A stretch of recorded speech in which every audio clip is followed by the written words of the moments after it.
Merci de nous retrouver dans Sagesse bouddhiste pour une deuxième émission avec notre invité Daniel Massé. Pour évoquer la vie spirituelle des femmes à l'époque du Bouddha, comme nous avons commencé à le faire la semaine dernière, nous nous fonderons sur l'un des rares textes de l'époque à parler du sujet. Un texte du canon pali intitulé les Therigatha, c'est-à-dire les stances des Theris. Les Theris étant ici les nonnes exemplaires des premiers temps du bouddhisme. Il s'agit d'un ouvrage très particulier composé de 73 poèmes dont chacun évoque l'expérience d'une femme parvenue à la libération spirituelle après avoir renoncé à la vie laïque. Notre invitée Daniel Massé a été la première à traduire ces stances du pali en français et c'est avec bonheur que nous la retrouvons aujourd'hui pour parler de ces poèmes. Daniel Massé, bonjour. Bonjour. Vous étudiez les textes bouddhiques indiens et tibétains et notamment les textes poétiques et vous êtes également traductrice de tibétain, sanskrit et pali, ce qui vous permet d'avoir une perspective comparatiste des textes anciens. Vous donnez d'ailleurs des conférences sur ces textes. Alors tout d'abord, que veut dire Therigatha? Comment peut-on le traduire? En fait, on peut décomposer cette expression en deux mots. Donc le mot gatha, donc une gatha est une stance, une strophe, donc l'équivalent de ce qui serait pour nous, disons à peu près, une strophe de 4 vers. Et le mot theri est le féminin d'un adjectif, l'adjectif thera, qui signifie tout simplement ancien. Mais ces mots thera et theri ont d'abord dans le bouddhisme un sens technique. Donc le mot theri peut s'appliquer à toute religieuse qui est ordonnée depuis plus de 10 ans. Mais par extension, ce terme s'est appliqué à toute religieuse âgée et respectable, et même à toute religieuse digne de respect, quel que soit son âge. Et donc c'est bien le cas donc, dans ces Therigatha. Donc les Theri ici ne sont pas nécessairement des femmes très vieilles ni ordonnées depuis très longtemps. Ce sont en fait les non-exemplaires des premiers temps du bouddhisme, donc des femmes dont beaucoup ont été les disciples directs du Bouddha. Comment se présentent ces stances ? En fait, ces stances sont au nombre de 522, mais elles sont regroupées en 73 poèmes qui sont de longueur extrêmement variable. Donc certains poèmes sont très courts, ils ne font qu'une seule stance, alors que le poème le plus long fait 75 stances. Et on a entre ces deux extrêmes toute une série de poèmes de taille intermédiaire, donc 2, 3, 4, 5 stances, etc. Ils sont classés d'ailleurs en fonction de leur longueur. Voilà, exactement. C'est là un mode de classement qui est adopté assez souvent dans le canon pali.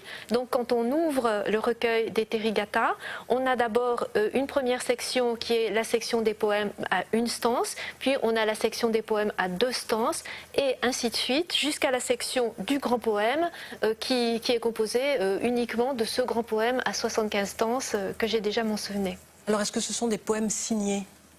Oui, enfin, on peut considérer qu'ils sont signés puisque chaque poème est suivi par le nom d'une Theri, donc qui est justement celle dont l'expérience est évoquée dans ce poème. Est-ce que ça veut dire que c'est elle l'auteur finalement de cette stance ou de ce poème ? En fait, c'est une question plutôt délicate à laquelle il est difficile de donner une réponse tranchée. En tout cas, même si certaines Theri peuvent être les auteurs des poèmes qui leur sont associés, il est sûr en tout cas qu'elles n'ont pas écrit ces poèmes, puisque les textes à l'époque du Bouddha n'étaient pas écrits, ils étaient improvisés oralement et ensuite récités. Donc les stances des Theri relèvent de la poésie orale. Et donc certains poèmes, effectivement, ont la forme de poèmes qu'on pourrait définir comme poèmes autobiographiques. Les Theri y prennent la parole en leur nom propre. Donc on peut penser effectivement que les Theri sont les auteurs de ces poèmes.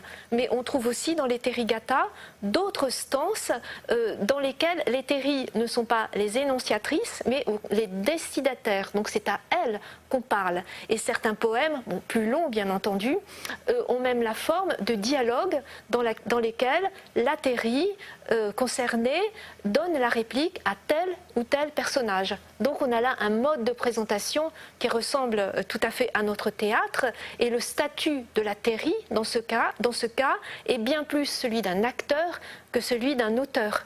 Donc l'expression stance des Theri doit s'entendre vraiment au sens large. Ce sont les stances qui nous ont été transmises par la tradition au sujet des Theri, Donc certaines Terry peuvent effectivement être les auteurs de leurs poèmes, mais il est sûr qu'il y a d'autres stances qui sont l'œuvre de compilateurs qui ont été soucieux, après coup, de perpétuer la mémoire des Terry. Alors justement, quand et comment ces stances ont-elles été mises par écrit ? En fait, ces stances ont été mises par écrit en même temps que tous les autres textes du canon pali lors d'un concile qui a eu lieu assez lent, vers l'an -35 avant notre ère. Donc, depuis l'époque du Bouddha, il s'était passé 4 siècles, donc 4 siècles de transmission orale, ce qui est quand même assez considérable. Alors on va s'intéresser maintenant aux Terry, ces anciennes. Quelles sont leurs origines sociales ? En fait, on trouve dans les Therigatha un assez large panorama de conditions sociales. Donc certaines Terry sont filles de brahmanes, d'autres sont filles de princes ou de guerriers, d'autres sont filles de riches marchands. Et parmi les Terry assez riches, on peut d'ailleurs citer plusieurs femmes qui ont été courtisanes. Par exemple, la courtisane Ambapali, qui était certainement la plus célèbre des textes bouddhiques, en tout cas du bouddhisme ancien. Mais on trouve aussi, à côté de ces femmes ayant appartenu à des milieux privilégiés, des femmes ayant vécu une simple existence de ménagère et de maîtresse de maison. On trouve même une Terry qui a eu le statut d'esclave, donc elle était esclave dans la maison d'un riche marchand et chargée de la corvée d'eau. Et il y a également plusieurs Terry qui semblent avoir connu vraiment la pauvreté et même la misère la plus noire. Et quand on lit leurs poèmes, on s'aperçoit qu'il y a vraiment un poids de malheur qui semble avoir pesé sur ces femmes. Alors justement, on va s'intéresser au texte et savoir un petit peu comment elles décrivent leur situation, notamment celle qui évoque le malheur. Donc ces malheurs, en fait, on s'aperçoit qu'ils sont très souvent associés à des deuils et on trouve dans plusieurs poèmes donc des figures assez poignantes de mères désespérées d'avoir perdu leur enfant. Donc je vais vous citer 2 stances du poème de Vasiti qui explique qu'elle est devenue en fait folle de chagrin après avoir perdu un fils. Donc, accablée de chagrin à cause de mon fils, l'esprit égaré, ayant perdu le sens, nu, échevelé, j'errais çà et là. Parmi les tas d'ordures des ruelles, parmi les champs de crémation et les grands chemins, j'allais 3 années durant, tenaillé par la soif et la faim. Et une rupture totale intervient dans l'existence de cette Terry, de cette future Terry plutôt, une fois qu'elle rencontre le Bouddha. Donc là, elle retrouve ses esprits, elle se consacre à la vie religieuse, et là, elle est capable de se détacher de ce grand chagrin qui l'avait submergée donc, pendant 3 années. Et je pourrais également vous parler d'une autre Terry qui est Chanda et qui incarne également une condition extrêmement misérable qui est celle de veuve, donc une condition vraiment très difficile à vivre dans l'Inde ancienne puisque les veuves étaient considérées comme de mauvais augure et elles faisaient l'objet du mépris général. On n'avait pas envie de les fréquenter et c'est ainsi que Chanda s'est retrouvée mise au banc de la société. Et donc elle décrit son existence en ces termes. « Je menais jadis une existence misérable. Veuve sans enfant, privée d'amis aussi bien que de parents, je n'avais ni de quoi manger, ni de quoi m'habiller. Munie d'un bol et d'un bâton, je mendiais de famille en famille. Brûlée de chaleur et de froid, j'errais 7 années durant. » Et Chanda explique ensuite qu'elle ne s'est convertie au bouddhisme que dans le simple espoir de ne pas mourir de faim. Bon, après quoi, elle a trouvé bien évidemment de meilleures raisons de pratiquer le bouddhisme. Et donc quand on lit ce genre de poème, on s'aperçoit que le malheur de ces femmes est lié, bien entendu, aux particularités de leur parcours individuel, mais aussi certainement à l'existence de tout un contexte socio-culturel qui n'était vraiment pas favorable aux femmes. Quelle image finalement ces poèmes nous donnent-ils de ces religieuses ? En fait, une image idéale. Ces femmes apparaissent comme des femmes ayant d'une grande dignité, des femmes exemplaires et qui sont capables, donc, aussi bien que les hommes, de parvenir à l'état d'Arhat et de remplir, par exemple, les fonctions d'instructrice et de prédicatrice.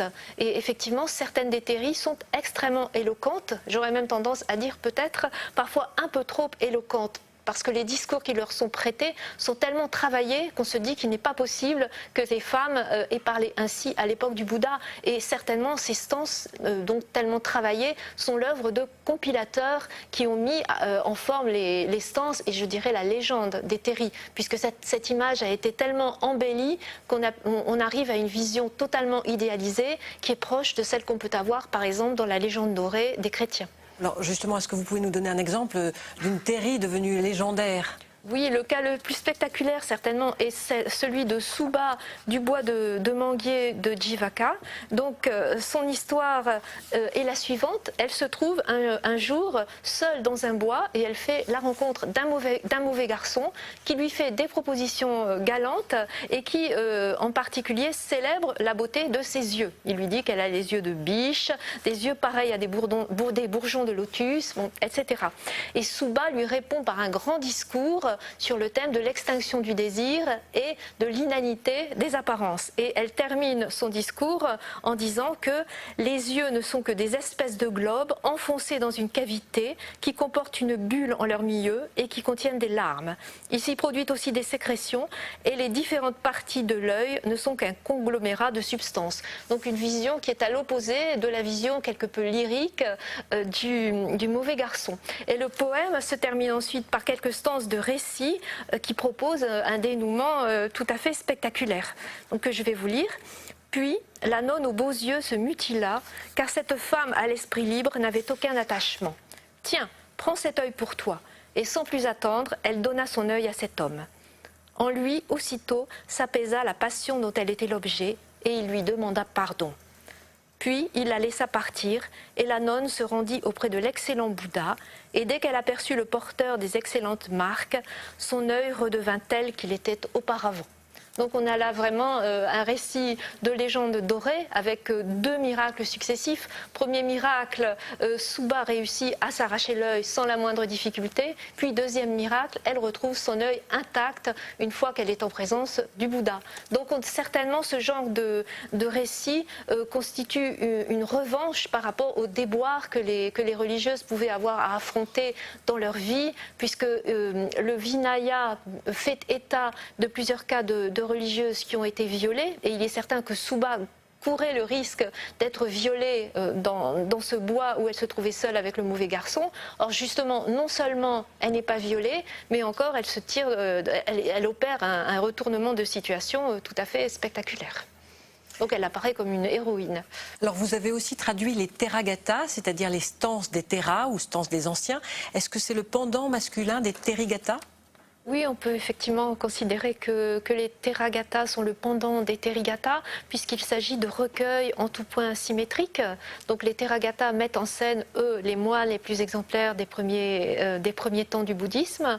Et donc les deux recueils sont apparentés, puisqu'ils procèdent de la même vision du monde et on y retrouve aussi les mêmes traits de style et voire parfois les mêmes expressions ou les mêmes vers. Cela dit, chacun des deux recueils garde sa physionomie propre. Merci Danielle Masset d'avoir répondu à nos questions. Pour prolonger cette émission, voici quelques suggestions de lecture. Tout d'abord, bien sûr, les Therigatas ou stances des Theris et aussi leur pendant masculin, les Théragatas, stances des Theras. Ces deux recueils distincts de poèmes du canon pali ont été traduits en français par Danielle Masset et publiés par la Pali Text Society qui jusqu'à présent ne les distribue qu'en Angleterre ou sur le net. Introduction à l'enseignement du Bouddha et à sa pratique de Michel-Henri Dufour, cher L'Harmattan, Souffle bouddhique, un ouvrage d'initiation au bouddhisme selon la tradition du Theravada. Pur et simple, Dupassikaki Nayanon, traduit par Jeanne Chut aux éditions Sully. Il s'agit des enseignements d'une femme considérée en Thaïlande comme l'un des plus grands maîtres de méditation sans avoir jamais pris de vœux monastiques. Notre émission touche à sa fin. Merci de l'avoir suivie. Vous pouvez la revoir toute la semaine sur le site internet de France 2 en consultant pleuz.fr. Excellente semaine à tous et à dimanche prochain. Merci.